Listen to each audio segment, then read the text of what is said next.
So hello and welcome to SUNY Empire State College's 4th Annual Diversity and Inclusion Forum. I'm your moderator, Dr. Rihanna Rogers, and this forum's topic is invisible and visible disabilities. So first and foremost, we have a couple of housekeeping items. This format is 2 hours. The first hour is presenters who have been given 10 minutes to be able to talk about their subject matter in relation to the questions that student asks.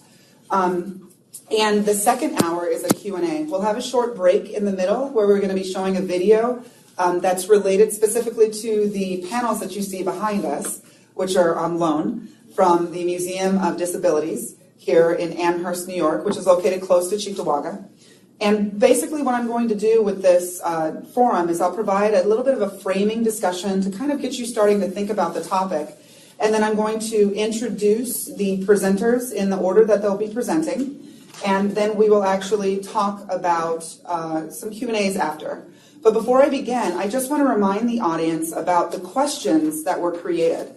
So the uniqueness of this forum is that it is created by students at Empire State College, and all of the questions for these forums are crafted by students at Empire State College. And so the topic is chosen each and every year based on a student survey, which you will see posted at the end of this presentation about what we want to see and talk about next year. So the questions of this year that were created by students, I'll just remind you. What does the term disabilities mean in the 21st century?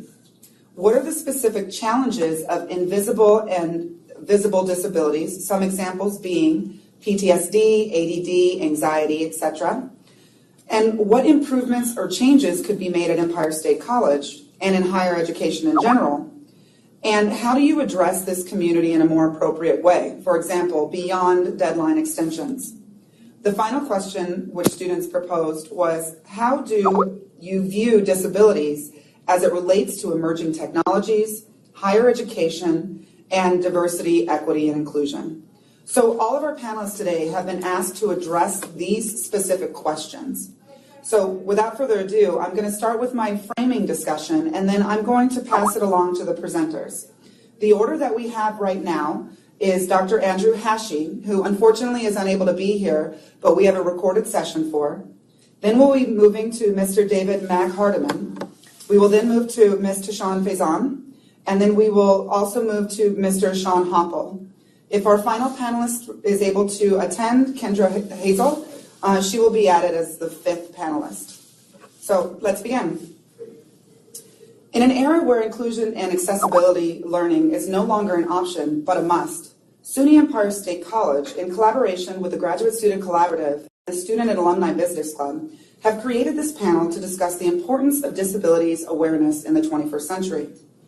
The purpose of this panel and its varied presenters is to highlight the needs of students with disabilities, both visible and invisible, in order to establish a more inclusive environment.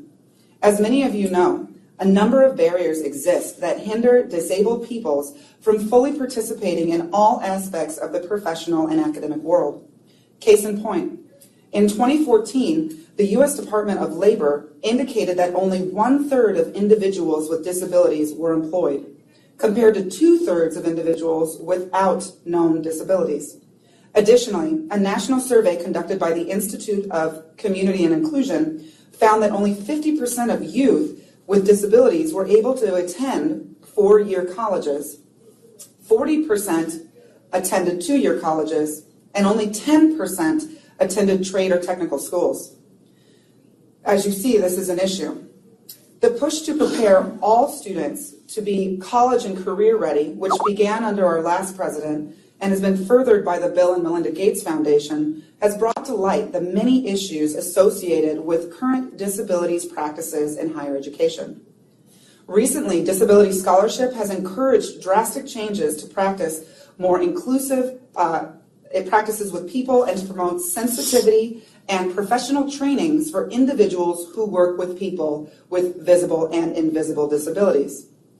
Specifically in higher education, there has been quite a number of issues as the connection between disabilities research has been applied in the way that individuals, both administration, faculty, and staff, have dealt with and or incorporated disabled peoples into the higher education system. For example, research has indicated that some higher education professors, administrators, staff, faculty lack proper knowledge around how to engage with and resolve issues with students with disabilities. As learning disability scholar Dr. Stephen Graham stated, scholarly attitudes can range from viewing students' accommodation requests as unfair advantages, something given out of obligation, and or not a right. These attitudes can hinder, sometimes encourage, and other times they can disenhance the students' attempts to have appropriate accommodations implemented. The greater the communication, as Dr. Graham continues, between students with disabilities, faculty, and administration has proven to increase their retention in higher education systems. This does not mean that all faculty or administration at the college lack the ability to effectively reach students with disabilities. Research does support that college employees with previous positive exposure to people with invisible and visible disabilities tend to act more positively towards disabled peoples, thus encouraging their success. For example, in the Journal of Post-Secondary Education and Disability, an article recently indicated, quote, faculty who have a student or friend with a specific invisible or visible disability have more positive perceptions of working with said students and therefore encourage themselves and their peers to engage with more positive learning environments for those students to learn. In short, exposure to difference, whatever that might be, can help break down stigma around what can be perceived as invisible or invisible disabilities. Therefore, it is critical that conversations like the one that we are having tonight and what our panelists will be discussing will encourage better communication tools for all those involved in the disabilities studies and struggles. I would like to end this framing discussion with a quote from a book titled Preparing Students with Disabilities for College Success, a practical guide to transition planning. In this book, it states the following: students with disabilities must be ready to immediately practice active participation in the accommodations process, as well as faculty, staff, and administrators must be active participants in learning about students with disabilities. As we listen to presenters at this forum, I would like you to think about ways that we can support a more inclusive environment for this population. With that being said, I would like to introduce our first panelist, Dr. Andrew Hashi. I will provide you with his brief bio. Dr. Andrew Hashi is an assistant professor of exceptional education in the Department of Education at SUNY College at Old Westbury, and an alumni of Buffalo State College and the University at Buffalo. A special education teacher for 9 years in Brooklyn and Buffalo, his primary work involves the preparation of future special education teachers at the undergraduate and graduate levels. His research is focused on writing instruction, technology-based literacy, and universal design for learning. Through his research and teaching, Dr. Hashi hopes to broaden our understanding of how best to support learners with diverse abilities and challenges, and to better understand how teachers and learners can leverage technology tools to increase access and equity in education. Dr. Hashi draws from much inspiration from his years in K-12 classrooms and from the children whose lives were regularly enriched by skillful and passionate special educators who dedicated themselves to achieving great positive outcomes for all students. He is energized to be a part of this field and a champion for diversity in all of its manifestations. At present, we're going to show Dr. Hashi's video so that you can hear him. As I mentioned before, unfortunately, he wasn't able to attend in person, but I do want to note that he said in an email, anyone who has questions, feel free to email them to me. My email is going to be on the screen during this presentation, and he will be more than happy to answer them for you. So I'm going to turn it over to Dr. Hashi's presentation.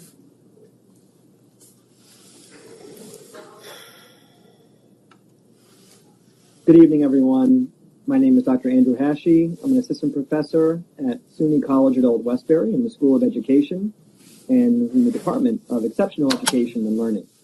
Dr. Rogers, thank you for the invitation to participate in this diversity forum.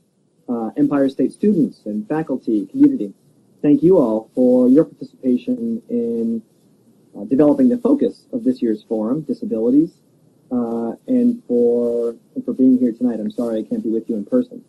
So let's, given the short time frame, let's dive into the questions here. So what does the term disabilities mean to me in the 21st century? Tonight I'll be talking briefly about my perspective as a former special education teacher and now as a faculty member responsible for preparing the future generation of special education teachers in our schools. So within the field of special education, this is K-12 schooling, disabilities are defined or organized into 13 federally recognized disability categories. And so in the education context, still in the 21st century, we think of these disabilities. These disabilities are identified and confirmed when they negatively impact a student's educational experience. So within the schooling system, this is sort of the framework we use to think about disabilities. Let's shift back to the 20th century. The 20th century, only in the last quarter of it, in the early 1970s, did we see the first federal legislation that was focused on the rights of students with disabilities to access a free and appropriate public education develop. So we saw that only emerging in the last quarter of the 20th century. Before that, students and individuals with disabilities in general had a very difficult time fully participating in learning in society in general. During that latter part of the 20th century, we also saw, despite our society moving in a positive direction, we saw that most students in K-12 schools were taught in specialized school buildings, specialized wings of a school building, or a special school district, or at the very least in separate classrooms. Today, however, that has shifted. We have about approximately a little bit over 2/3 of students with disabilities today are receiving education alongside their non-disabled peers for about 80% of the day. That's a pretty major shift, and we anticipate that number will continue to rise. So students in K-12 settings now, those with disabilities, are learning primarily, by and large, alongside kids without disabilities, without particular conditions or challenges that inhibit learning and educational access. To what can we ascribe this shift? Part of that shift, I think, has taken root in our understanding of the human brain. So specifically, the cognitive neuroscience research over the past 2 decades, roughly, has revealed some interesting insights for educators and for humanity in general. And one of the myths that this research has blown up is the idea of the average learner. When we look at brains in the context of learning, teaching and learning, what science has revealed is that there is wide variability in how we process information, in our ability and skills related to showing what we understand and what we know and what we can do.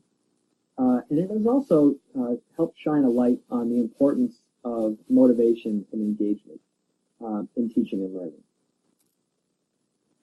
So this variability, if we keep this variability in mind, I think, and getting back to the question about what does the term disabilities mean to me today in the 21st century, I think that it's important that we ask this. It's causing us to ask a second question, many more questions. One of which is disabled in relation to what? When does this challenge or barrier occur? All the time, in specific context, in what ways does this disability manifest itself and when? So I think the concept of human variability has sort of upended or perhaps advanced our understanding and our way of thinking about ability and disability. no longer is that really sufficient. Does that hold much water to say either I have a disability or I don't? So if we think about the students, the peers that you're in class with, or the person that you're sitting with on the bus or at the doctor's office waiting room, we can imagine a wide variety of skills, strong talents among each individual person that we encounter. And those same people that possess deep understanding, knowledge, skill, talent in certain area or certain areas also are the very same people who may experience particular challenges or barriers to their success in other aspects of life. So from a teaching and learning standpoint, I think this is really important to help shine a light on or turn our attention to the ways in which the learning experiences that we design as teachers or faculty members, the ways that can privilege certain students in some cases, and at the same time represent barriers to other students' successful learning. So what do we do about that? This brings us to the second question, which is, what are the specific challenges of invisible disabilities? That's the first part of the question. And what improvements are needed in higher education to address this? Let me start with the second part first. And that would be one starting point would be to think about the idea of universal design for learning. So to understand this framework, this is a framework that is really helpful, and I encourage you to pursue it if you're unfamiliar with it as a teacher or faculty member, and even as a learner. It's a framework that guides the design of accessible instructional materials, instructional methods, assessments, and goals. So there are three tenets to this framework, and that is that we should provide students, learners, with multiple opportunities to take in what we're trying to convey, right? So when we're trying to convey information, course content, in what ways are we doing it? Are we assigning Chapter 8, a strictly text-based way of transmitting information? Are we offering a video? Or are we offering an audio file, a podcast? Those three different materials, to take an example, would privilege some people. Some people would say, yay, podcasts. That's wonderful. I can listen to this on my ride into work or into school. Someone else might listen to that in the quiet of their room and focus only on it, but have a difficult time taking in that information. So being aware of that variability in our learners helps us make more informed choices about the ways in which we're transmitting information. The second tenet is to provide students with multiple opportunities to express what they know to their teachers.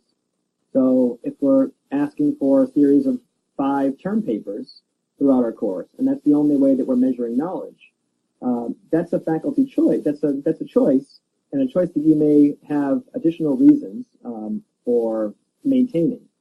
However, it's important to remember that with that decision comes the fact that some people will be naturally privileged, inclined, able to do that particular task better than others. And some people, conversely, may have special difficulties, but may be able to show you that they understand course content or can apply those skills in other ways. So being cognizant of the opportunities to engage is the last piece, and that's touching back on the idea that affect, motivation, engagement, the goals that drive us are central to how we engage, how we pursue learning tasks.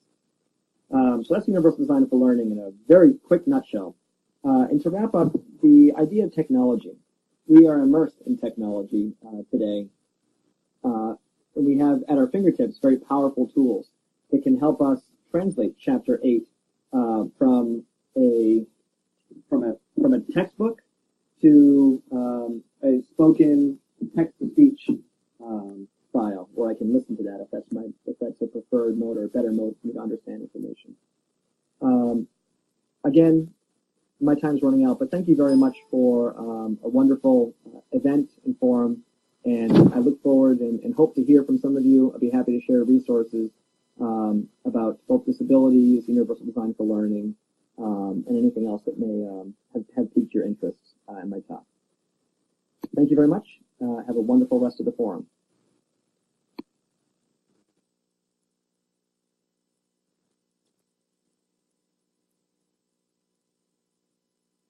Mac Hardiman. I'm going to provide his bio, and then I'm going to turn it over to him. David Mac Hardiman has been an advocate for people with disabilities during his 40-year career in human services. He leads the Museum of Disability History, the only facility of its kind dedicated exclusively to advancing the understanding, acceptance, and independence of people with disabilities. He is a published author of books and training programs and received an award for merit from the Museum Association of New York for his inclusion of people who have disabilities in the exhibit titled "In Celebration of Down Syndrome." As an alumnus of Empire State College, he has also accepted a Community Leader Award from the National Federation for Just Communities. This award was presented for leadership in the restoration of abandoned institutional cemeteries. This work also received a proclamation from Niagara County Legislature. I'd like to turn it over to Mr. Mac Hardiman. Thank you, Dr. Rogers. It's an honor to be here. Thank you all for coming and participating across the state. I want to talk a little bit about the Museum of Disability History first, because we are a unique facility here in Amherst, New York, celebrating our 20th anniversary this year. The Museum of Disability History advances the understanding, acceptance, and independence of people who have disabilities. Our exhibits, collections, archives, and educational programs create awareness and a platform for dialogue and discovery. We seek with and on behalf of individuals with developmental and other disabilities a higher level of social awareness and understanding, and a change in attitudes, perceptions, and actions that will result in people with disabilities having the greatest possible participation in their communities. We have many different presentations, speakers, and our website is museumofdisability.org, and we update that as we can. We also have different exhibits, and you're looking at some behind us this evening, where we're trying to preserve the history of people with disabilities through time. The story of people with developmental disabilities is, full of starts and stops. And interestingly enough, the first state school for people who had disabilities in the United States started in 1848, a long time ago, inspired by some of the educational changes in Europe. And that state school was, founded in education of people with disabilities. The state schools throughout the American society grew in number, but many thousands of people also moved into them, creating an environment that went from education to custodial care. In the United States history, there's a dark chapter called eugenics, in which people with disabilities were sent away from society. The first goal was segregation, and many thousands of people were put in institutions. Second part of that goal to create a more homogeneous American society was to sterilize people who had disabilities living in institutions. As the number of people who lived in institutions grew, the number of people who worked there did not necessarily grow at the same rate, creating environments of neglect and abuse. So in that period of time, many people with disabilities were taken out of society, and there was very little attention paid to their education. Certainly there wasn't higher education that occurred with them. Traditionally, if you look at developmental disabilities, they have been divided into 5 different categories. You have intellectual disabilities, cerebral palsy, epilepsy, neurological impairments, and autism. Those are the 5 general categories of developmental disabilities, recently joined by Prader-Willi syndrome and familial dysautonomia. There are also physical disabilities, and it's important to realize that those don't necessarily fit in with developmental disabilities. Some are obvious and some are not. If I were to suddenly lose a limb, that would be an obvious disability, but there are many people in our culture who have other disabilities which are not obvious. And I know that we wanted to address that here too. In addition, there are mental health disorders which affect a great deal of people in American society. In fact, it's estimated that 1 in 5 people at some point in their life is involved in some kind of mental health diagnosis. It may be depression, it may be anxiety, it may be something from which they recover, it may be something for which they require medication or even inpatient treatment. Those disabilities are not always known. Unfortunately, with many of these disabilities, there's a tremendous stigma, and one of our goals at the museum is to try and have people look at things differently. If there was one goal that I would have personally, it's to take all labels of disabilities and put them in the museum and keep them there, and then just have people look at people differently and say everybody learns at a different rate.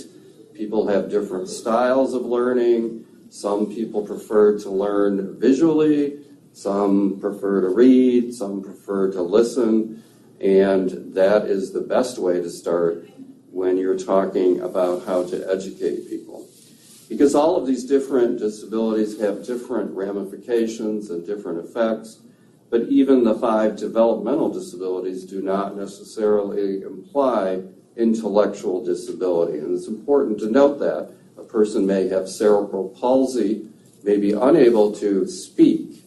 However, their intellectual capabilities are perfectly fine. And there are many new technological advances which are helping those people in particular to be able to speak, computer programs which allow them to type with their head. Some people use a head wand and can type and produce all sorts of information.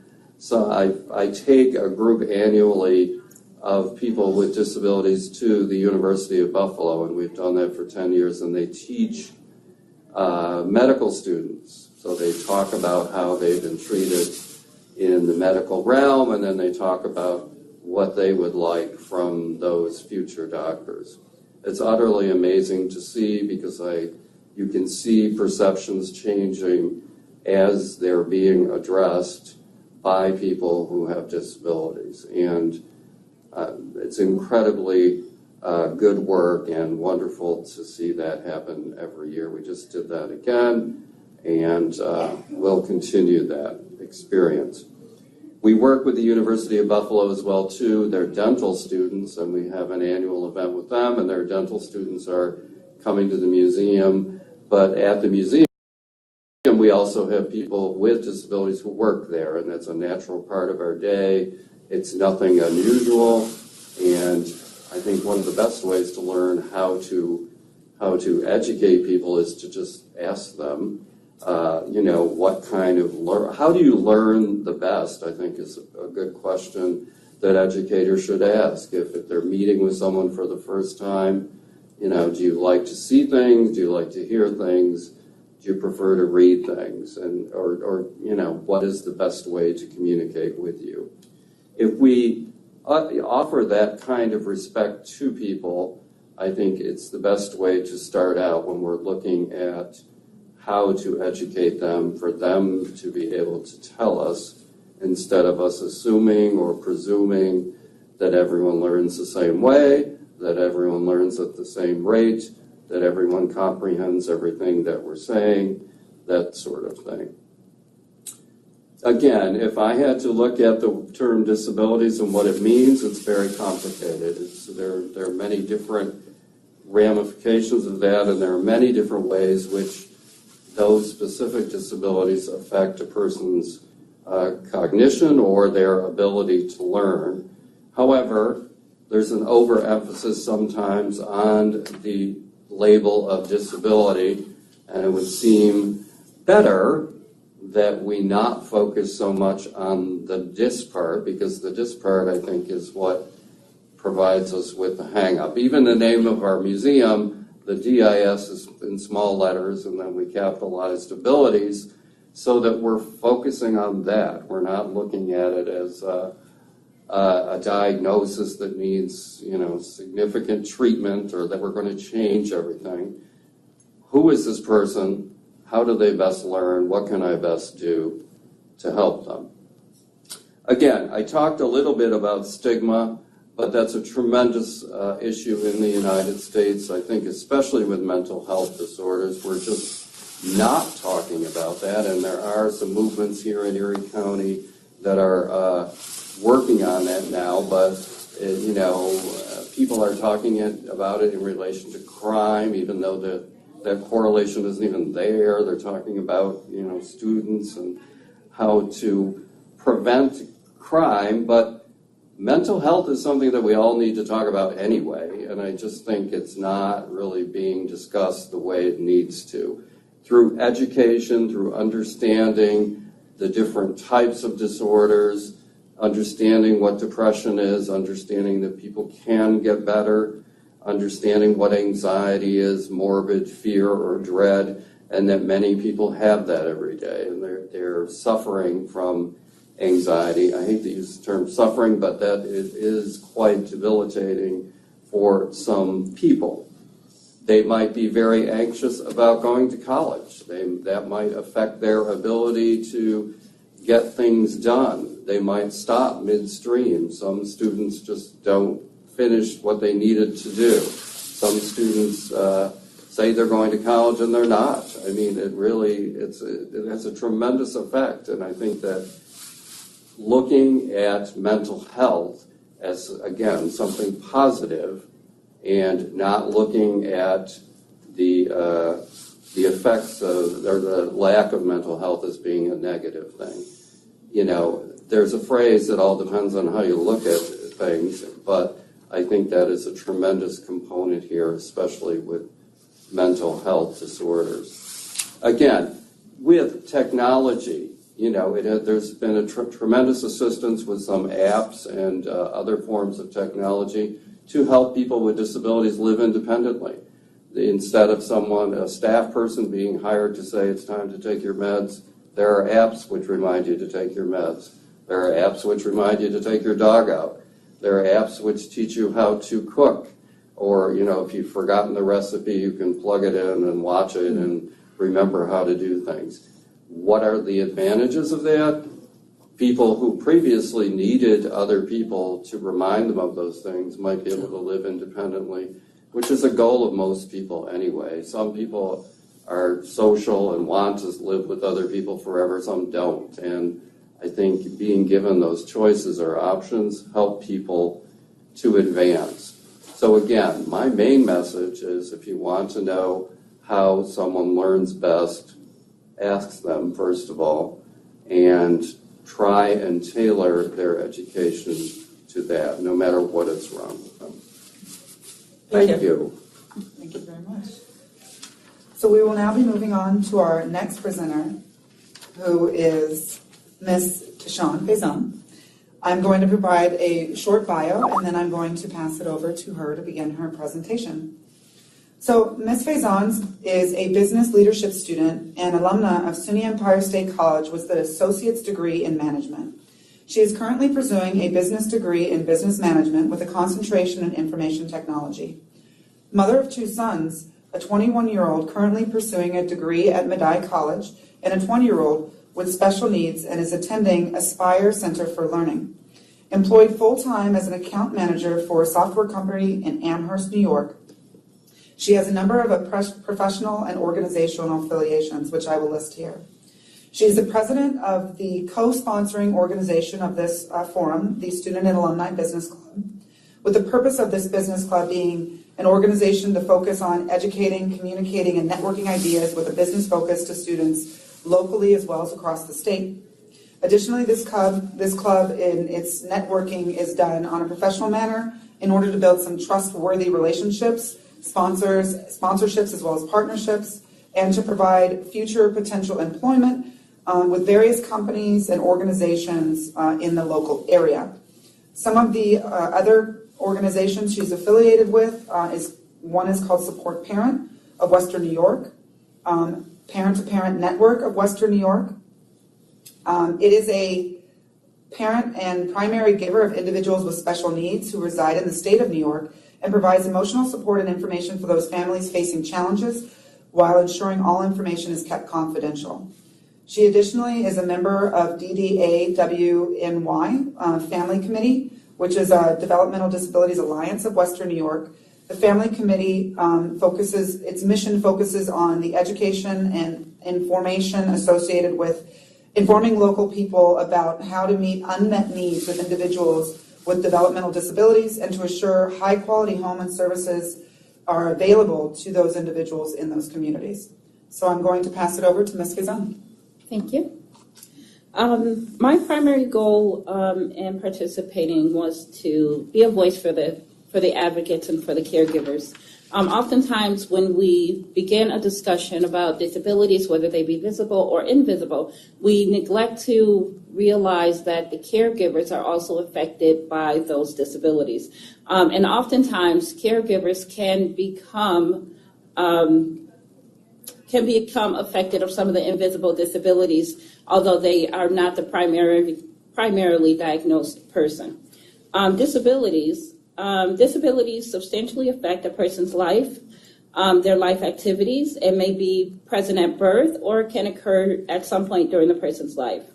My goal as an advocate for both people with disabilities as well as caregivers. I'm the parent of a special needs child. He is 20 years old. He is diagnosed with autism, cerebral palsy, developmental delay, profound sensorineural hearing loss, and seizures. Caregivers are affected by the act of caregiving. It's a lot of responsibility. It's a lot of stress, and can also cause physical ailments as well. What are the specific challenges of invisible disabilities? With regards to caregivers, as I mentioned before, caregivers are often overlooked and neglect care for themselves. Due to the large volume of care that has to be placed on the individuals, the workload that has to be done for them, oftentimes doctor's appointments are not made. They are missed. Mental health is not taken care of and not focused on as it should be for the caregivers themselves. They often go along for long periods of times undiagnosed with some invisible disabilities that were caused by the caregiving responsibilities. In my opinion, I think that it would be helpful for college professors, for the college staff, for faculty to recognize symptoms of burnout, symptoms of stress, symptoms of anxiety, and to maybe reach out to students that may be struggling in their classes and see if maybe there's something to do. Oftentimes as a caregiver, because you're so focused on the individual that you're providing the care for, as I mentioned, you not only do you forget to care for yourself, but you also sort of lose the ability to ask for help. There's been times, I know personally myself, where I needed help. It was obvious that I needed help, yet when I was asked, I said no. And thankfully the person went ahead and helped as well. My son actually was having a seizure. But because I'm so used to, being the one to give the care, my answer was no, even though, yes, I was in need of assistance. 40 to 70% of family caregivers have clinically significant symptoms of depression, with approximately a quarter to a half of these caregivers meeting the criteria for major depression. Caregivers can cycle through the fight, flight, or freeze response to stress continuously, with the freeze state leaving them unable to function even for basic tasks. Then this includes their daily activities, this includes work, their jobs, as well as educationally getting their schoolwork done and being able to learn the materials needed. Caregiver syndrome or caregiver stress is a condition of exhaustion, anger, rage, or guilt that results from unrelieved caring for chronically ill for chronically ill dependent. Caregiver syndrome is acute when caring for an individual with behavior difficulties, such as fecal incontinence, memory issues, sleeping problems, wandering, and aggression. Typical symptoms of caregiver fatigue can include insomnia, fatigue, stomach complaints, and more, with the most common symptom being depression. Due to deterioration of these caregivers' health, health professionals have given this condition a name, caregiver syndrome or caregiver fatigue. Recent studies have also shown that parents with kids with special needs are at greater risk of developing post-traumatic stress disorder, PTSD caused by caregiving activities. It has also been noted that the stress level that a caregiver has while taking care of their disabled individual is equal to that of a combat veteran. How do you view disabilities as it relates to emerging technologies in higher education? Basically, as was mentioned before, audio textbooks, video learning may be useful for students with cognitive impairments, including stress-related issues, which affects attention and focus. Caregivers may need extended lab hours or access to school facilities, to have a quiet place to work and less distractions. Caregivers also often face isolation and feel that they cannot participate in school activities and with their peers.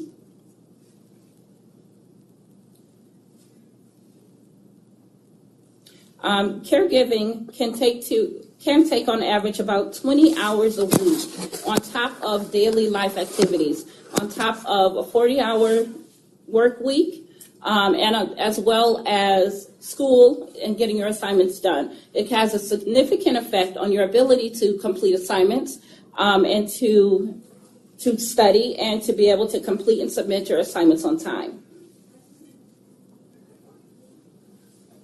Stress of family caregiving for persons with dementia has also been shown to impact a person's immune systems for up to 3 years.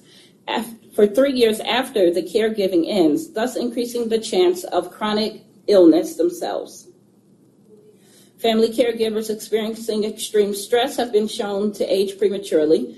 This level of stress can take as much as 10 years off the life of a caregiver.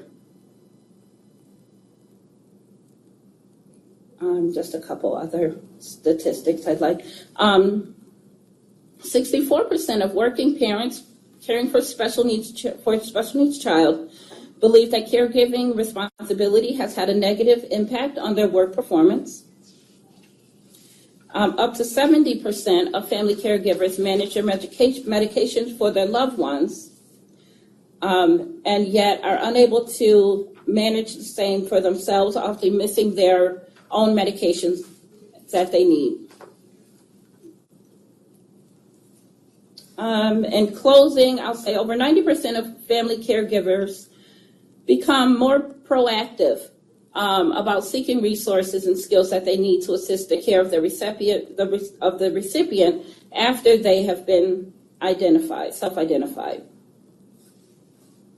83% of self-identified family caregivers believe that self-awareness led to increased confidence when talking with healthcare professionals about their loved one's care. These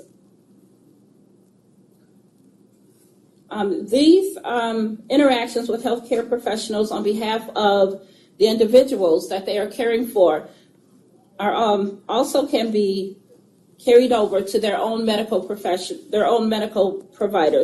to discuss their possible diagnosis with stress, depression, anxiety, and even PTSD. Thank you. So now we will be moving on to Mr. Sean Hopple. Sean Hopple has trained in the use of assistive and adaptive technologies for the Center of Assistive Technology located at SUNY Buffalo. He has served as a coordinator of auxiliary aids and services in the Office of Accessibility Resources at SUNY Buffalo and has over 5 years of experience working with faculty, staff, and students on issues related to accessibility technology, including the assessment and training of disabled students, training of faculty on best practices for creating accessible course materials, and other accessibility-related materials. In his role as educational technologist at SUNY Empire State College, Sean's tests software and course components for accessibility, as well as leads an accessibility project group within the Education and Emerging Technologies group on campus. So, Mr. Hahn. Thank you so much, Rana, and thank you to my fellow panelists. It's honored to be here and to get to talk a little bit about a topic that I'm very passionate about. So in order to address the first question, I want to talk a little bit about how disability has touched my life. Like any working class Italian family growing up in Buffalo, we had a multi-generational household. My grandparents lived in the home with me, uncles, cousins. We lived in a large two-family home with probably a dozen of us all growing up in, together. And when my grandfather, who was sort of the patriarch of our household, was a young man, he worked at the GM plant, and he actually worked on the railroad itself. And as the story goes, there was some sort of a miscommunication, and he was out sort of working on a track when he should not have been, and was actually ran over by a train. His arm was severed at the elbow. And this was, I believe, in the 70s, and medicine isn't what it is now. They were unable to reattach the limb, and he ultimately had the stump shaved down and did not have use of his arm. He then developed agoraphobia and was unable to leave the house. I was young at the time, and I've never had the chance to have a conversation with him as an adult, but the idea is that there may have been some body dysmorphia or something happening, and he chose not to leave the house ever again. So growing up, without even sort of realizing that there was anything strange about it, I was just used to the fact that my grandfather never left the house, and he took over sort of the care and management of the house, and my grandmother was actually out working when I was a young boy growing up. So that experience really framed how I formed family relationships, and I didn't see it as anything that was abnormal or atypical. It was something that was part of my experience from when I was a young child. Also in the neighborhood I grew up in, there was another boy who had muscular dystrophy and was a wheelchair user, and I remember, when we would all play on the street, integrating him into our hide-and-seek games, and we would all sort of organically, one of us would always pair off with Tommy, and we would assist in hiding him, right? And I remember even lamenting at times that because of the wheelchair, if you hide behind a garbage can, you can see that the part of the wheelchair sticks out. So, it was sort of like you were going to be found. And having to think creatively about how to include him in our play. And again, it was not something that I ever thought of as, he was not an other to me. He was a member of my play group. He was a peer of mine. And it's interesting with that perspective, as I grew up and I was pursuing a career, I was one of those people that really wasn't sure what I wanted to do with my life, and I was sort of waiting for a sign. And in many ways, I got it. My older brother, Jason, went into the military and served in the first Gulf War.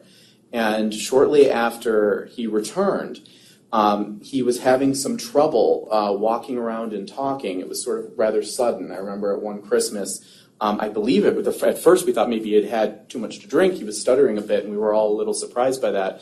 It turns out he had some early signs of what would be ALS, or Lou Gehrig's disease, which ultimately took his life. And while that disease was progressing, that's a rather nasty disease where you sort of, mentally you're completely aware as your systems of your body sort of fail you one by one. As that was progressing, he lost the ability to speak.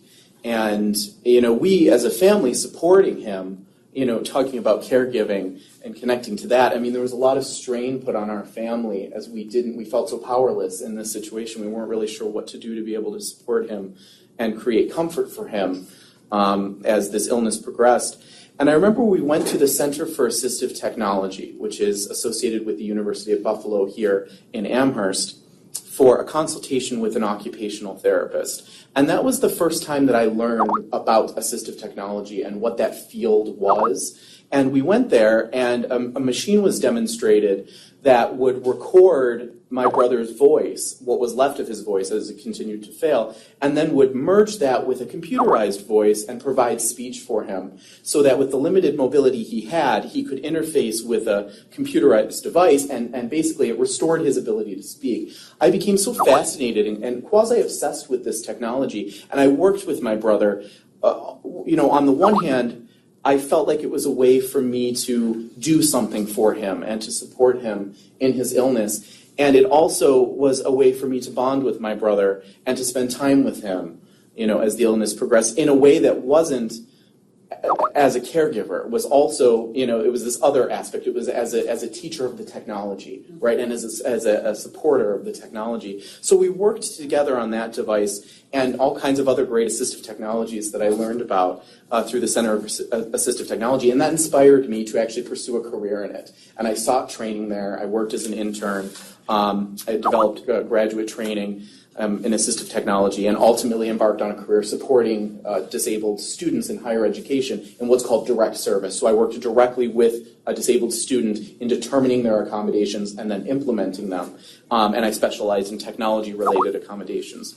So that's how disability has touched my life. In the 21st century, something that I've learned as I've embarked on my career is we're shifting the focus of how we define and view disability. And this comes from the academic world of disability studies. But disability in the 20th century was always steeped in what's called the medical model, or this idea that there's a person who is well, and then there is a person who is either unwell or in some way deficient, right? Like my grandfather with the missing arm is missing, he's not whole, right? A whole person has two working arms. The problem with that model is it really sort of puts sort of this negative frame that there's something wrong with the individual.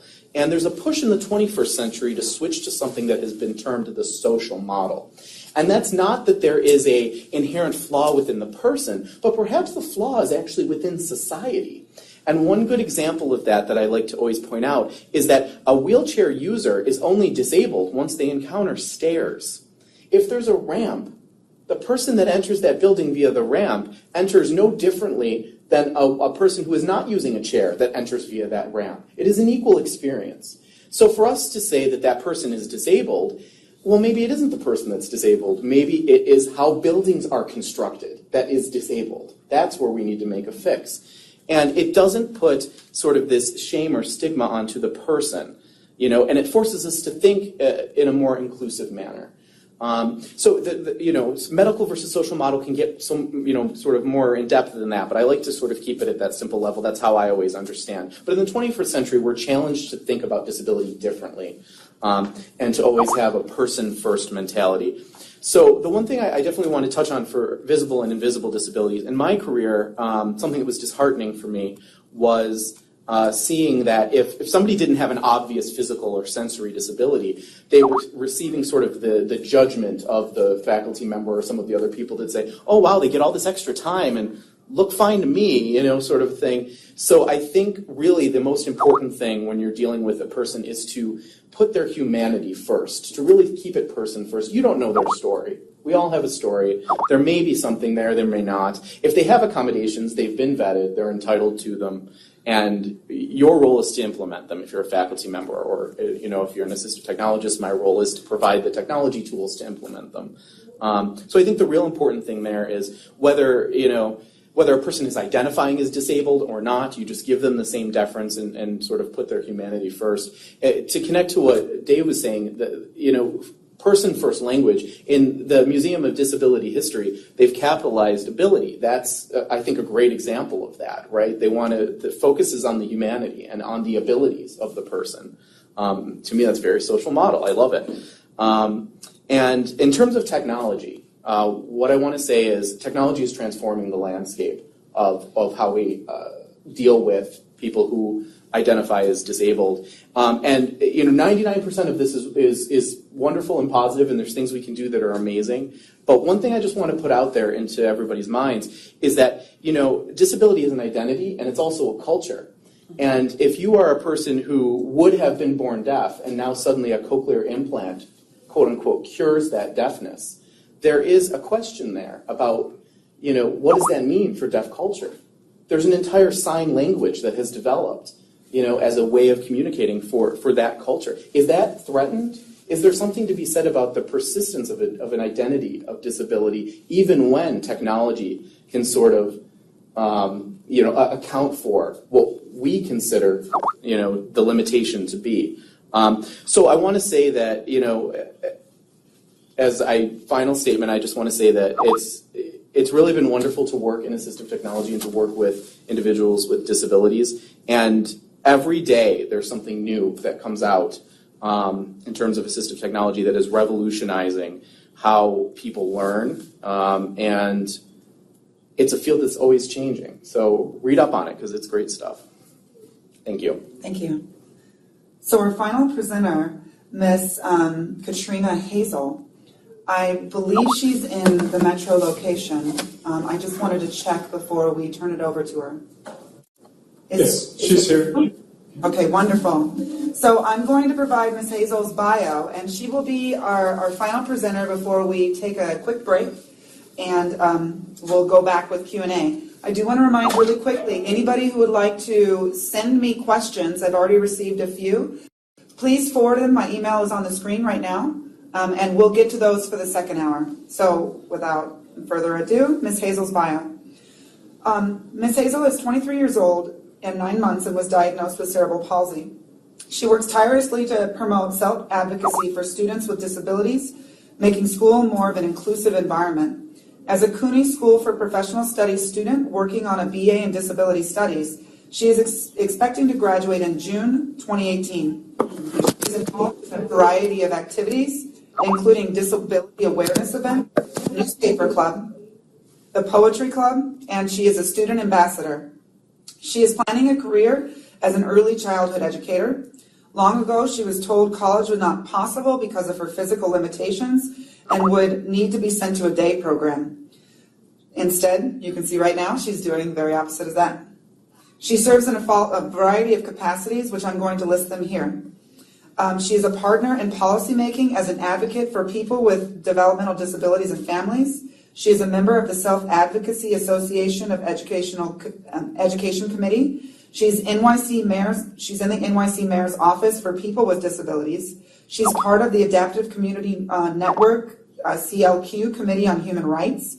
She is part of the NYS Developmental Disabilities Planning Council's Cultural Competency and Language Access Working Group. She serves as on the Youth Advisory Panel for Special Education in Albany. She blogs on her website about empowering individuals with disabilities in regards to struggles with school systems and challenges of accessibility after high school, and is president and founder of an advocacy group called Voices of Power. She also volunteers as a reading tutor helping elementary school students, and she is a 2018 title holder of Miss Wheelchair New York. So thank you, Ms. Hazel. I'm turning it over to you.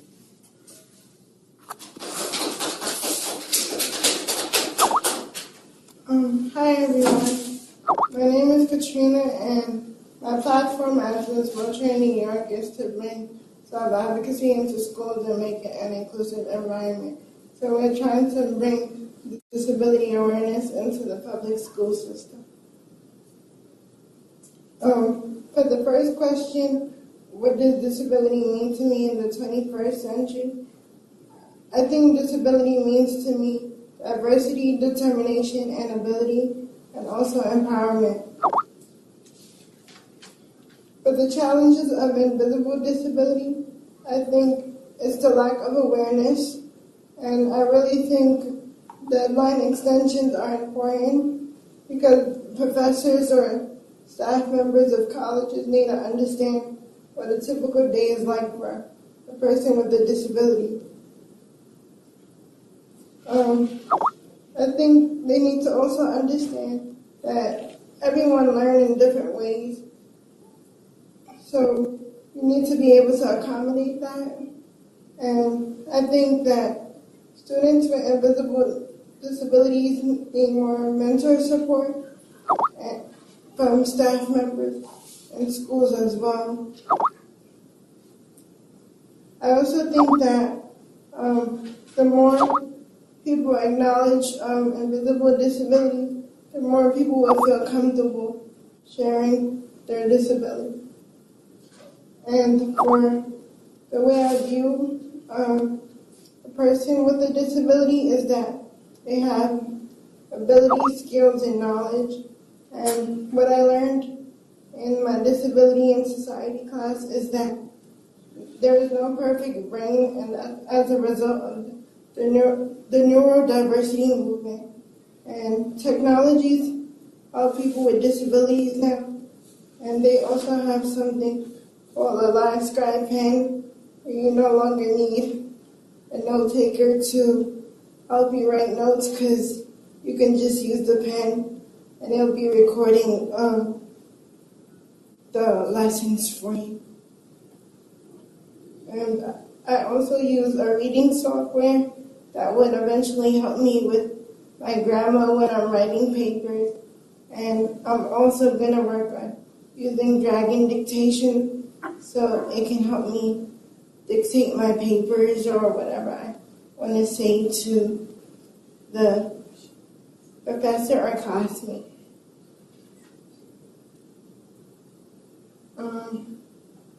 I think celebrating this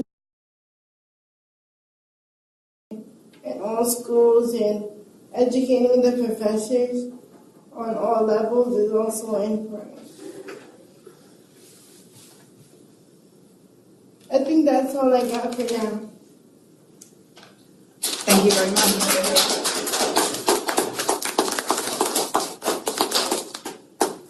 I want to say something very quickly because I just realized as everybody went through, first and foremost, thank you to the entire panel for everything that you contributed. Can we just give a round of applause for everybody for what they said tonight?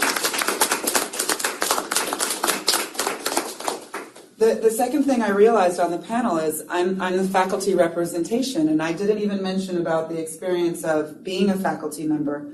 So I'm going to highlight something that I actually don't tell many students. For the last 4 years, my mother has also been diagnosed with ALS. So it's a debilitating disease, as we learned in our panel presentation. And for the first 2 years, as she was going through the process, she's now in a vegetative state for the last 2 years. But for the first 2 years, I flew back every month from New York to California, which is where my family's located. So I was teaching classes here, as well as flying back and forth and taking on caregiver roles for 1 week out of every month. So this is an interesting thing that I want us to think about as we're transitioning.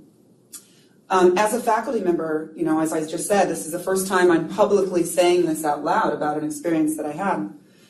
I'm usually not allowed as Rihanna to talk about my life. I'm Dr. Rogers, and Dr. Rogers has this role of being a certain persona and doing a certain thing. So I think there's an interesting idea about talking about communication that goes both ways. And as we transition into watching the video that Mr. McHardiman created for us to talk about the Disabilities Museum, I want us really to think in this second hour about some myths that we might have from all of these different vantage points about why someone might behave a certain way, what might be happening in all individuals' lives, people who are impacted by disabilities in some way, shape, or form, themselves in other way, shape, or form. And come back, and as I said before, my email is going to be up on the screen. It's going to appear again. If you have any questions, what we'll be doing for the second hour is discussing any questions that you have for any of the panelists. So we'll be taking a quick 10-minute break, but during that 10-minute break, we're going to be playing a video that's about the panels that you actually see around us here in Buffalo, so that you can get a better understanding of what's going on. So we'll be coming back at 10.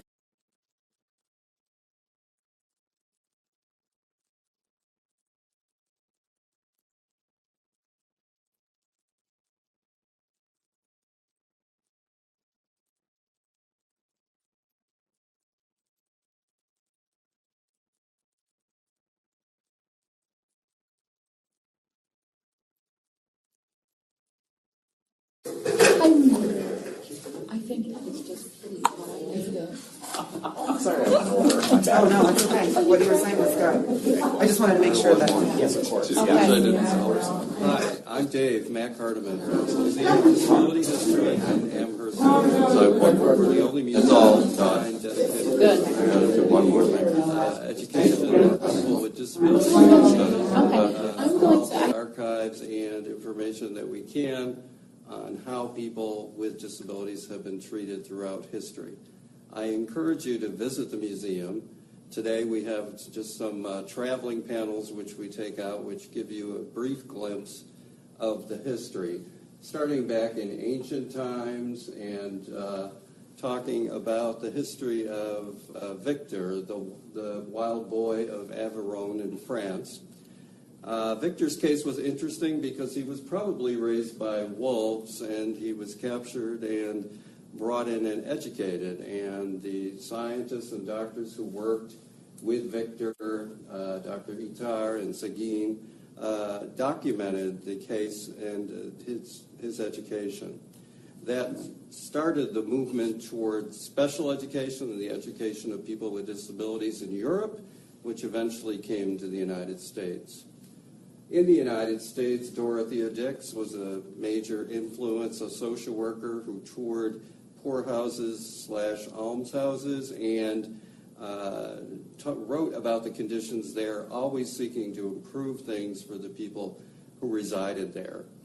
At that time, people with disabilities were grouped together, often without a specific diagnosis, and the care of them was certainly questionable in many cases. And Dorothea Dix was a strong advocate for better care for people with disabilities. In the United States, institutions were developed, and institutions, as far as the number of people who resided there, grew in number with the advent of the eugenics movement in the United States, which was a movement of scientists and doctors who believed in sanitizing the American society, if you will, by segregating people with disabilities, sending them to institutions, and forced sterilization. Many people don't know about that, and they don't know about the association with Nazi Germany, in which Adolf Hitler studied the American work on eugenics. But thousands of people in this country were institutionalized during that time in large facilities, often on the outskirts of town. They became cities unto themselves. Care in those institutions deteriorated as the number of residents increased. Then you had Geraldo Rivera, who went to Willowbrook to expose the conditions there in 1971, and things began to improve as more people began to advocate for better care. Hi again, I'm Dave McHardiman from the Museum of Disability History. We're looking now at panels from the self-advocacy exhibit, and there are 4 panels which speak to the rise of self-advocacy among people who had disabilities. On this panel, we see some of the ancient history which I previously reviewed and the beginnings of advocacy for people with disabilities by Dorothea Dix and others.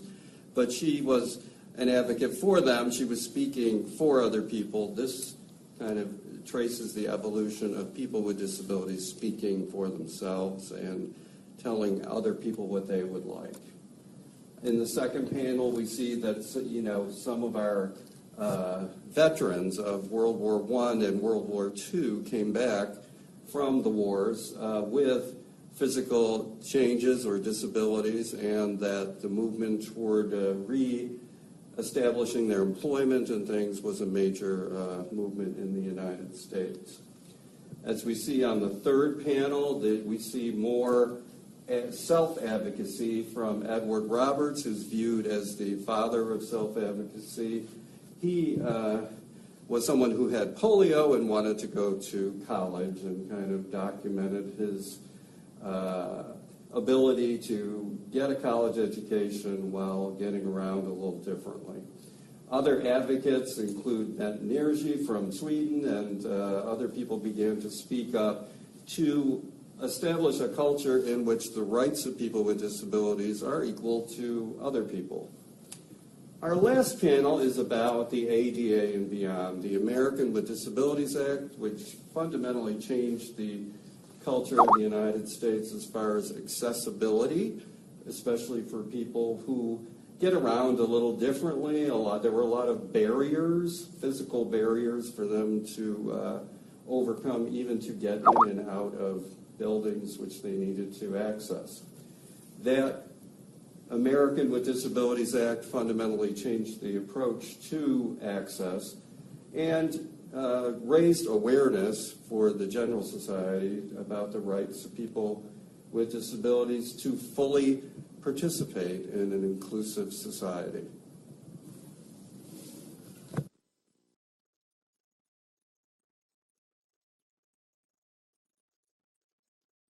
I hope that you had a good chance to talk with others around you. Right now, what we're going to be doing is opening up the floor for Q&A. I'm going to start with questions that are online, and then I'm going to go around to each of the locations and ask anyone who has any questions that they would like to submit to the panel. Please let me know if your question is for everyone or if it's for a specific individual. But let me start with a couple of the online questions. So, first question, and this is for everyone. How can we better equip teachers and staff to better understand those students who have autism and NVLD? Anyone want to take a step? So I can talk about a little bit about teacher preparation. So part of what I do as an assistive technologist is try to generate awareness about what tools are out there and how they can assist with a wide range of disabilities. So if the specific concern was autism, now autism is on a spectrum, so there's a lot of difference there, and it's really hard actually to say that there's a tool that's going to help with autism because, you know, again, it can be the needs can be very different.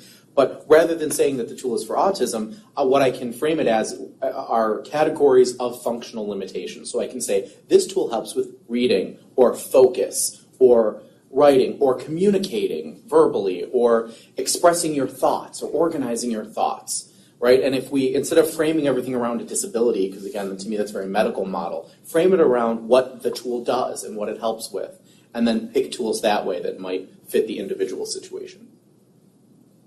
Great, thank you. Anyone else?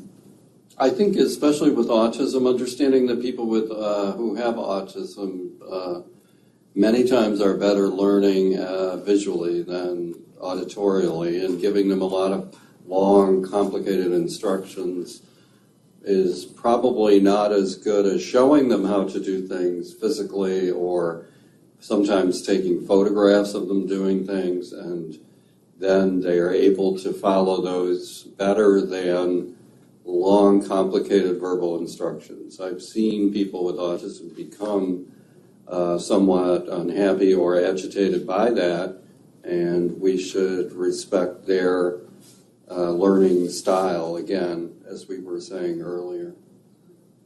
I would just like to add to also just be aware of the environment.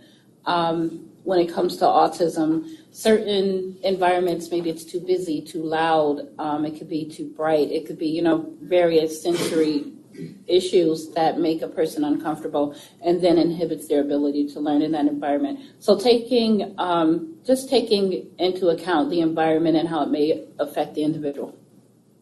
Very good. Katrina, would you like to add anything to this? Okay, so what we'll do is we'll move on to, are you there? Can you repeat the question again?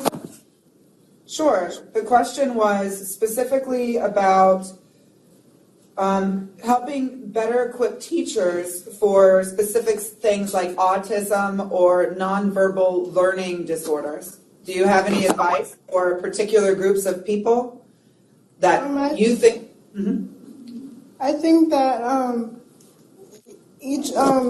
the teacher should get to know the students each on an individual basis so that they can know their abilities and strengths. Very good, thank you. So I wanted to ask a question. I'm going to rotate between the questions online and the locations. So we have a question here from Buffalo, Cheektowaga. The question is, how do we work with someone who does not disclose their disability, whether it be visible or invisible? So I'll say as a professor, I'm going to give this as an example. One of the things I gave in my introductory speech, and I'll tell you I have a little bit of a bias since I just told you I deal with disabilities in my own personal life, so it allows me to be sensitive towards these things. I would say context. You really need to, as a faculty member, take the time to really understand what disabilities means. And not everyone is going to be able to handle something at a particular time. But I'm going to give you an example of this. Any student who's taken my course, I give a video in the very beginning, and I give a variety of information. You'll see I try to give different learning styles for people to work with. And I also will modify homework due dates. So I will let you have additional time as long as you can get to me in advance of your due date. And I usually work with students on this. Now, here's an example of something. I might not know what's going on in your life, and unless you articulate it to me, I'm not going to know if you're going to need additional time.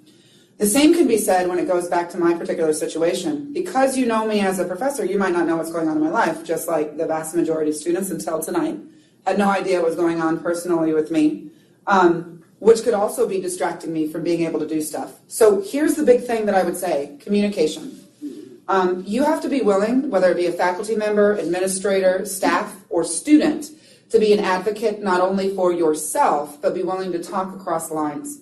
So I'm going to give you one more example. I recently, and I was just talking about this, maybe about 3 years ago, I had 3 surgeries on my feet where I actually was not able to walk for 6 months.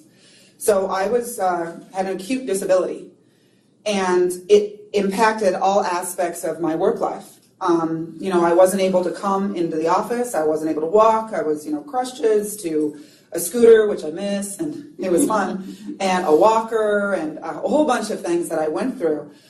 But here's the other thing that I can tell you that I learned from this. You're on medications. It was harder for me to grade. But here was the experience that I had. Though I was going through this, students were like, where's my assignment? Where is my assignment? Where is this thing? Where is that? Why can't I have more time for this? Or why can't I do that? And I think one of the things, if I was to reflect back on the last couple of years with the overlap of my disability with what was happening with my mother, I might have probably disclosed a bit more to my students. And I think if I was to go through these situations again, I would tell them, my students in person saw my physical disability, but they didn't know what was happening with my mom. I think it would have made it better and a better communication. So I've also learned from this. Right. So this is the thing, the answering of disabilities, I think we can all learn and improve, and we have to be willing to acknowledge, which is what I'm saying, like I think I might have done things better, but now I know that, and now I know how to do it better. Anyone else? If I can add to what Ariana is saying, you certainly do not have to disclose. I mean, there's no requirement that you have to disclose that you have a disability. And the advice that I would give faculty, the benefit of universal design for learning, which Dr. Heshe spoke about during his piece on the panel, is that you're sort of accounting for all of as many disabilities as you can in the design of your course and how you deliver your course. And that sort of would handle many cases of folks that may not be comfortable coming forward. And, as I'm doing with a lot of the things tonight, I connected back to the battle versus the medical model and the social model. The system where a person comes forward and says, I am a person with a disability, here I am, here's my list of accommodations. That's still very individual focused, where it puts the attention on them and what they need to do to accommodate for their disability. Whereas universal design for learning is, again, social model. The problem is with how the course is developed and designed, not the person who's accessing it. They learn the way they learn. And if the course is universally designed and what I call multimodal, so perhaps for an assignment they can make a video because they're very visual, or they can write a paper because they're very text-focused. If you give them that freedom and choice and flexibility in the design of your course, they don't need to come forward and disclose that they have a disability. You've actually already accommodated them. Yes, perfect. Would anybody else like to contribute? Okay, so what I want to do now is open it up to questions, and then I'll come back to the questions online. Does anyone have a question in Manhattan? Hello, Okay. hello. This is Elliot, and I have a question about under the ADA as well as Section 504. It's created a culture at colleges and universities where people understand that they have a duty and obligation to provide a level playing field for people with disabilities. So I wanted to ask a question in light of Ms. Faison's presentation. How do you develop a culture at a college in terms of supporting people who are caregivers? I see that there's sort of like an understanding that at colleges and universities under the law, we should be providing supports for people with disabilities because of those legal standards and legal obligations. Maybe that doesn't cover people who are caregivers. So how do you develop a culture at a college to support people who are caregivers of people with disabilities, like, let's say, children or parents? And then the second question that I have, I'm sorry if I'm monopolizing, but the second question that I have is, do you think that every single faculty member should be required to take training in universal design? So I guess that's a question for, I was going to say Professor Hoppel, I'll say Mr. Hoppel. All right, thank you. Thank you. Would you like to go first? Okay. Well, with in regards to creating a culture and environment for caregivers, some of the things that I mentioned before, such as maybe access to facilities, to the computer lab, or access to rooms where study groups can be held, something like that. As a caregiver, you need to get away from the caregiving in order to learn and in order to get your work completed. And oftentimes there's a conflict because you still have these obligations, and trying to take care of the obligations, there are the interruptions, there are a lot of things that may hinder your ability to get your work done. So having and creating an environment where a caregiver can go, I think would be very beneficial. And then we've kind of at the retreat, we're talking about maybe some support groups for different things that affect the students, so that we can be supportive of each other. Also, different ways of learning. And when it comes to in regards to the accommodations educationally, maybe have the caregivers also the accommodation available to caregivers. As opposed to only individuals who have a primary diagnosis. For the second part of the question, Elliot, I really would love to see that here at Empire State College, and I actually think Empire is a good place where something like that could actually happen.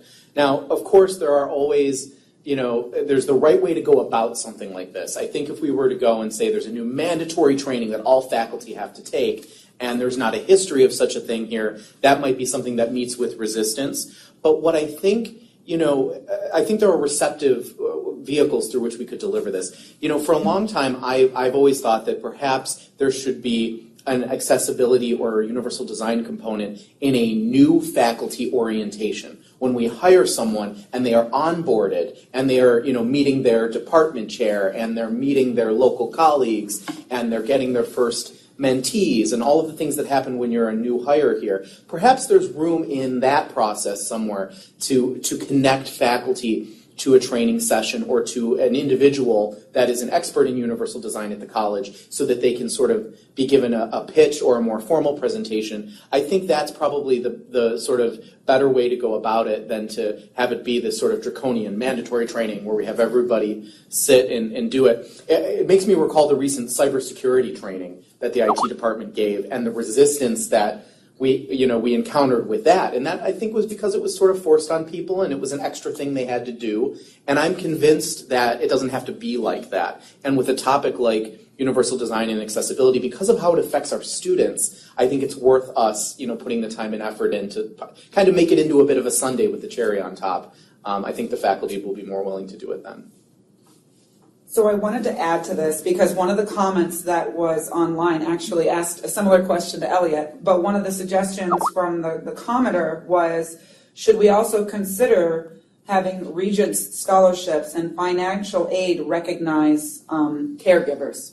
So that was a question that was posed actually by a faculty member to all of us. Does anybody did somebody in Manhattan have any follow-up, or I'm going to move to Old Westbury? I have a question. Sure. I just wanted to know if anyone would have any advice on how you can educate youth who don't have disabilities on disabilities. And my next question is, how can you bring the disability cultures into like the public school system? That's an excellent question. There's a couple of ways. I mean, same thing as we were just discussing right now, there needs to be more training.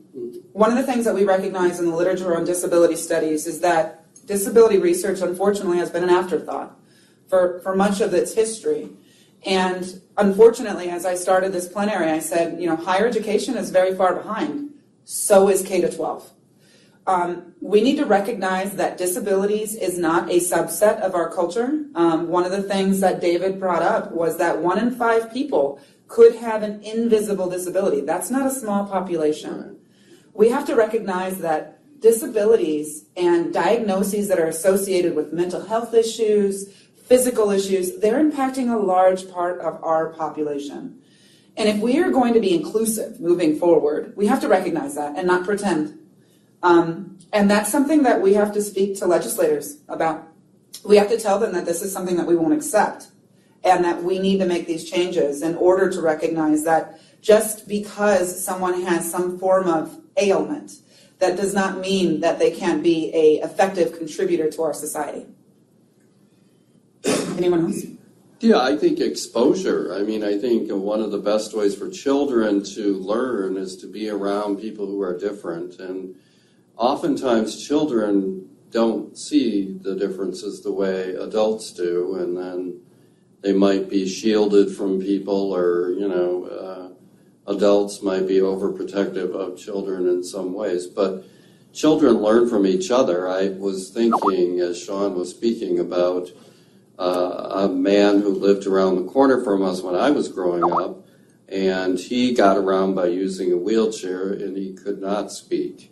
And his father would take him out in the backyard. I never saw him leave the house by the front. I don't know where he went or what he did, but I would only see him in the backyard in the summer.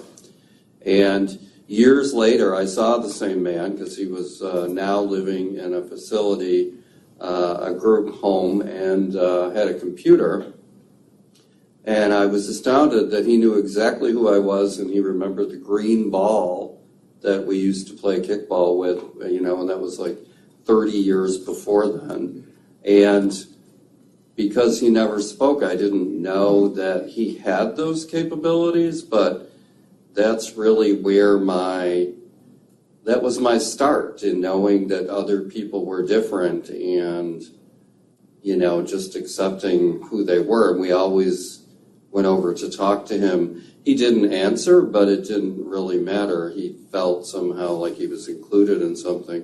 And then when he was able to use the computer, he told me exactly where I lived and that we used to kick around the green ball, which was utterly amazing because, it just demonstrated capability once you have the tools to communicate. So I wanted to move to Old Westbury. Are there any questions there? No, we don't have any questions, thank you. Okay, so I'm going to move back to some online questions. For time, even though we have some, I'm going to combine some of them as I've looked at them. So this is a broad question that combines a couple, and there's two that are very similar. It's talking about the concept of labels. We touched on this idea of disability. We've touched on ideas of stigma.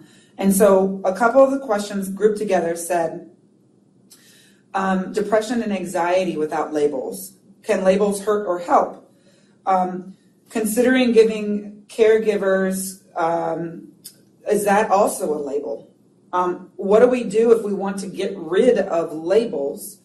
And how do we address people in a more appropriate way that's inclusive? Well, getting rid of labels is a dream. It's a dream that I have, but it's also very complicated. You know, if you're talking about depression and anxiety, sometimes the symptoms are very similar, and you have to read up on those things and talk to other people about it before you even try to figure out is it one or the other, because sometimes one is impacting the other and you're not really sure how it all started anyway. But, you know, just being a more aware society, being a more civilized society, and not seeing things as being different, seeing what you have in common with other people. Each person has struggles. Each person has their, you know, their times in their life when they're feeling very well and other times when they're not. And each person has difficulty expressing things. And if we start with some commonalities that we all share and try not to divide people by difference or disabilities after that, I know it sounds like pie in the sky, but the world would be a much better place. Yeah, I'll add to that sentiment that I think the reason why labels exist in the first place are because people are trying to understand something that they don't on first glance or first experience. And I think as a person has experiences, they can break down and sort of no longer need the label. They can see the person underneath the label. And I think that's true in other, I think that's true with class and race and many other categories of human experience. And, perhaps to some degree there is a place for the labels in that journey, right? I mean, I again go back to the example I gave during the panel of the culture that has developed around deafness, deaf culture. And the power that has given that community, right? I mean, one of the things I learned early on in working with individuals with disabilities is that language matters. And for example, you can say a person has a visual impairment, but you are not supposed to say that somebody is hearing impaired. You are supposed to say that they are deaf or hard of hearing. You are not supposed to say hearing impaired. But for the blind community, a visual impairment does not hold that same negative connotation. And that's because the community has decided what those terms mean for them. And if we take those labels away, are we disempowering those communities? Are we breaking up those communities? And is that really a good thing? I mean, I'm sure there's positives and negatives, but it's a debate worth having. So it's an interesting give and take. I do agree with Dave that the goal is to labels, but along the way I think the labels sometimes serve a purpose as well. I think this goes back to a point, and I'll come to Old Westbury in a second, of asking. Yeah. One of the things that we're not very good at in society overall is not assuming. We assume based on our perceptions, whether it be our learned behavior or worldviews, and rather than asking an individual who they are, what they think, we assume about them. And I would say this goes back to any disparate group. If you want to be inclusionary, don't make an assumption. Ask them what they want versus what you think they want. So, Old Westbury? Hi, all of you did a terrific job, and thank you. Very interesting. I want to just touch on the labels. The labels, when we label these people, I think it prevents a lot of parents from identifying problems that their children have that parents see. My sister has a child who's very anxious, and she refuses to have him tested because she doesn't want him to be labeled. And she doesn't want him to be put in special classes. And so what does that do? What does that do to children? And what is that saying about us as adults? and how we're dealing with disabilities. Because I think if my sister doesn't get my nephew the help that he does need now, I think that he's going to have a lot more struggles as he gets older. And it becomes a burden on everybody, not just their family now. So how do we deal with that and get parents to get help for their children?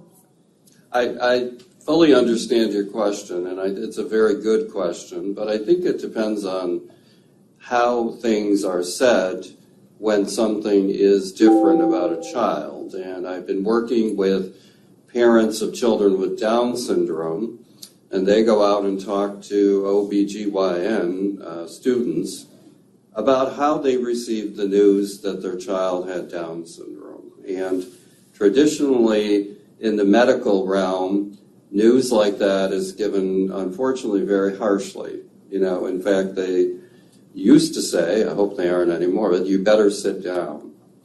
And when you sat down, you subjugated yourself to the higher authority, who was literally higher than you were, and try to process news that something was wrong with your child.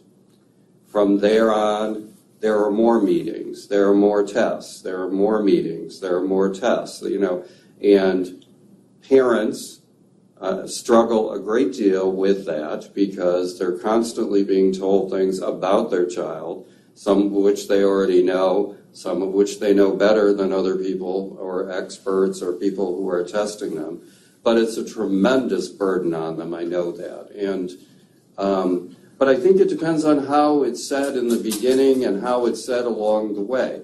There's something a little different about Dave, and there is, but he'll be okay. And with the proper education, he might do fine, and you might need a little extra help along the way, but that it depends on how we really present things along the way to family members, because if we didn't have those stigmas, it would be okay if the child was anxious. Your child's gets a little nervous now and then, but maybe there are some things we can do to help him or her so that it doesn't have as great of an impact in the future. I just think a lot of it is our approach to saying something's wrong, and that's why people don't want things to be wrong, because they're afraid of the approach and the resulting stigma that goes along with that. So I'm going to add this because this actually relates to another question that was posted online, and it's directly connected in the sense of how do we help students who might be undiagnosed, right? For whatever reason, from being a child, that their parents kind of gave them this stigma and they were never allowed to be X. And now they're this adult and they've been trained to believe that X is bad. So I'm going to give you some very vague examples from being a professor. And I was talking about this yesterday as we were preparing. I teach in Lebanon. So I'm going to give you some context. I'm actually leaving on Sunday to go there.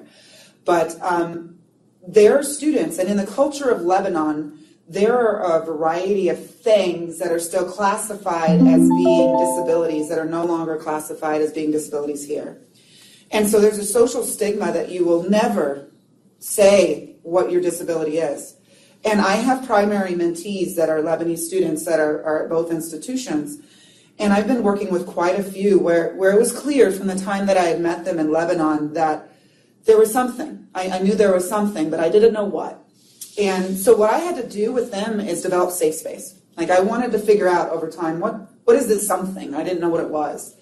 And it took me a solid 6 months for a couple of them. And then finally I said, I see that you're getting behind in your homework. Is there some way that I can help you? Like what can I do to help you with this? And me asking a ton of times, I'm going to tell you a whole bunch of times, they started to realize I wasn't saying this because I was trying to penalize them. I was saying this because I really wanted to know what was going on. Over time, one of the students that I'm talking about finally said that they had a disability. And I immediately said, we have an Office of Disabilities that you can use. And I walked through the website with them. I said, let's go through this. Well, the student was like, really? I can go through this and I can get more time and I can get more of these things? the way that I presented it, which goes back to what Dave said, I didn't present it as, this is bad, let's sit down, right? I said, hey, there are these great resources that can make your life easier, and I want to see that happen for you. If more people were trained to do that, because I'm going to tell you, I've seen a lot of faculty who have not taken that approach. And I read that to you on the research that happens, where there's faculty that say giving accommodations is giving an unfair advantage. I've had students who've talked to me about that and say, like, I don't want to have an unfair advantage. And I said, this isn't an unfair advantage. You have to take that out of your mind. But we need to train people in higher ed and in all school systems that they can't do that. They're feeding into a stigma by saying things that they might not have a lot of knowledge about themselves, right? It's the same thing. Like, we as academics, I'm going to tell you this, we as academics are trained to not talk beyond our subject areas. Now, that doesn't mean that people don't, right? But we're supposed to talk about our subject areas. We're disciplinary specific. So what gives us the right as faculty to talk about topics that we don't have any expertise in and act as though we do, unless we go out and get training? Well, one interesting note I'd like to add to that is during my time at the University at Buffalo, we conducted a survey about how students saw themselves, and more than half of the students receiving services through accessibility resources did not identify as disabled, which I thought was very interesting because it shows that I think, at least in terms of self-perception, this is changing. Getting, the extra time, the various things that Rihanna mentioned, but they don't see themselves as disabled in any way.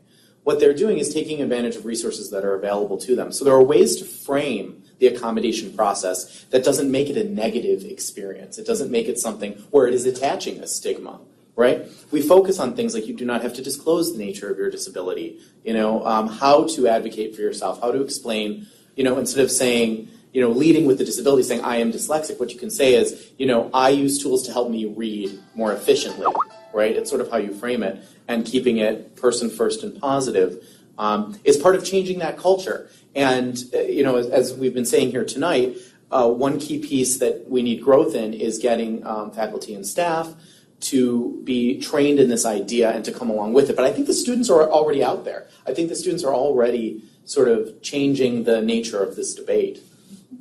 I want to just add quickly, if I may, that oftentimes for some parents, it's simply difficult for them to accept that their child has a disability or may have a special need. And in those instances, it's really important to learn to accept your child. Accept your child for who they are, and that the disability is not the end of the world. Life goes on, it gets better, you live with it, you grow. It doesn't mean that they're unable in many ways, but as soon as, the sooner you can address the issue and get help with it, the better outcome you'll have for your child.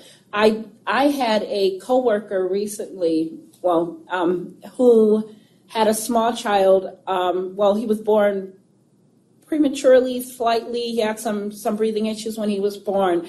And as he got older, I noticed a lot of autism symptoms. And I'm, of course, not going to diagnose her child. But the school actually, came to her and said, we think that there may be some sensory issues or there may be, something going on. And it was rejected. They know there's nothing wrong. The father said, you're trying to say my child is a window licker.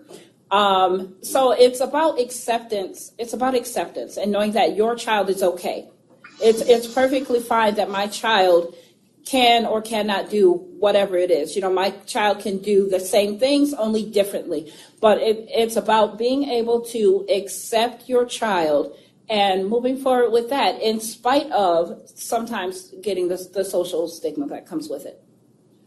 So there's a wonderful, thank you everybody for sending all these questions. I'm going to group some more together again. But there's a theme that emerged in some of the questions and comments, which we really haven't discussed a lot yet, and that's about empowerment that comes. So a couple people have talked about examples of why they got their degree, and it was for the result of their disability, that they wanted to help others. And they're actually sharing their stories with me, so I appreciate that. Thank you for sharing those stories. But I want to highlight this in our discussion right now, that individuals, this concept of self-advocacy that Katrina talked about, as well as myself, there is something really great about being a self-advocate and describing information about how your quote-unquote perceived disability can help teach others, can help empower other groups. With that said, what I'd like to do is give Katrina, if she wouldn't mind speaking to that, because she brought this up earlier, how has empowerment, which is a combination of questions, helped to further the discussion about disabilities? So could you speak to that for us? Empowerment has helped me speak about my disability because when I was going to school, they didn't include people with disabilities. So I wanted to make sure that people with disabilities are going to be included in anything that they do. And I wanted to make sure that they receive the proper transition services because I didn't receive any transition services when I was in high school. They just gave me my IEP and my high school diploma and said, you're good to go. So I felt like it's good to empower young people on those things and also educate the students on those things because they didn't want to get to know me more than what they saw, like the little girl in the wheelchair. That's all they looked at. They didn't look at anything beyond. Thank you. So this is another question for everyone in the panel. Grouping them together, we have a lot of people asking not only the institutions about how we can do a better job, but how can students to students do a better job with helping out these populations? So the student to student piece I'm going to give to Katrina, but the rest of the question I'll give to the rest of the panel. Katrina, do you want to start? How can you be a better empowerer for student to student?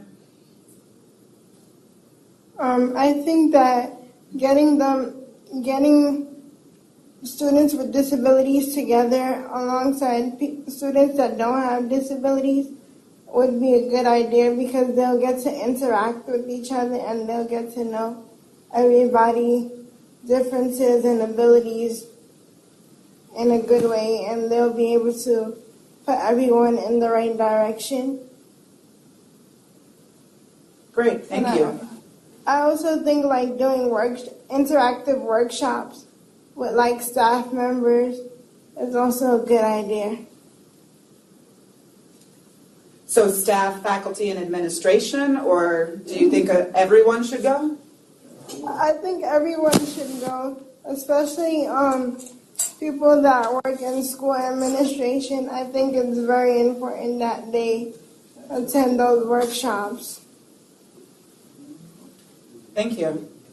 So for the rest of the panel, how would you discuss advocacy that works in school environments, whatever that might be, and finding ways for people to develop better relationships? What would we do? What's our action item we would say we need? I think it's just what Katrina said, really, spending time with people, getting to know them, and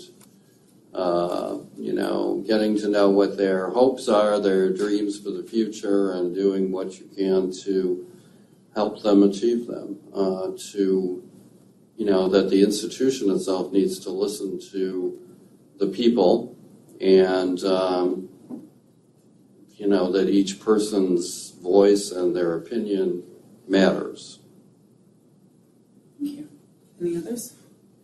Learning about, just being fully informed about the various disabilities that may be impacting the students, recognizing symptoms, being willing to learn, to discuss, and to make them feel comfortable. Just learning to make them feel comfortable. My take on, in terms of institutions such as colleges, my take is very practical. I think institutions should employ people, should hire people whose role is advocacy and to work with disabled students to promote their self-advocacy. What we hire people to do now is implement reasonable accommodation under the ADA to protect the college from litigation risk. I mean, that's sort of how colleges handle this. And they hire people with very specific job descriptions. And what I'm saying is expand the role of disability service departments to involve someone whose job it is to promote advocacy. Not necessarily worry about implementing the ADA, but to implement a culture shift at an institution, much in the way that we have equity, diversity, and inclusion, but I mean specifically for students with disabilities. Yes, good. So we're actually coming to the end of the presentation, which I think this has been wonderful. I do want to end with a couple of points that I've pulled from research that are some action items, and then I'm going to post a survey that is at the end of the forum. I want everybody to know, one of the things about these forums is we're not ending this conversation here. There is a website that the Empire State College has that is for all of the diversity, equity, and inclusion recorded videos. This one will be posted as well. I want you to continue this conversation. My email has been posted throughout. You can continue to send me emails. I'm still working at the college to find a place where we can have a database of all of the comments that I've received and share with each other. So please don't think this is over. But I do want to give you a couple of bullet points that scholars have recommended about how do we keep this going. So number one, addressing issues and concerns directly to people with, not indirectly, directly related to individuals who have disabilities and in a timely manner. Do not assume what is possible with someone with a disability. Ask, always ask. And ask them what they can achieve. Don't assume what they can achieve. 3, honor reasonable accommodations. Just because you have a tradition of doing a particular type of accommodation and applying it to a broad group of people, you shouldn't assume that that's going to be adequate enough for them. It is better to not put your own judgments, but to ask the individuals if this is actually what they need. Encourage students to be self-advocates for what they need and give them the support to be advocates and a space for them to do so. And I'm saying to anybody out there, you can email me. I will be your advocate in any way that I can. I don't know what number. I'm going to say 5. Learn about the value of the school's student support services. We have a variety of student support services at Empire State College. We have recordings of videos that have captions. If you can attend something, we caption the videos. As you saw, some of the videos showed tonight were captioned. So ask, if there's something that you see online that you don't see has a caption, or that you need some other accommodation, ask us. 6, engage in active awareness in disability studies and culture. And this goes back to, we need workshops, we need trainings, we need to incorporate this disability knowledge and awareness as an everyday part of higher education, not an afterthought. 7, look at books, films, and information that are associated with disability studies and culture. It should be in our libraries. There should be resources that people can locate and find easily in our website and other places, so that they can come together and say, here is my resource center. 8, consider mandatory awareness and sensitivity trainings for school staff, faculty, administration around disability studies, and make it routine, not something that you do once and never revisit again. So that being said, those are some overarching things in the field. I just want to thank everyone who has been here. Thank you, the audience. Thank you, everyone who's participated online. Thank you to the panelists. Again, my email, the survey, I believe, is going to be coming up on the screen for everyone to fill out. Anybody here locally, you're more than welcome to ask me for it. I can send you a link if you send me an email and you don't see it. But thank you very much, and I look forward to seeing you at future diversity forums.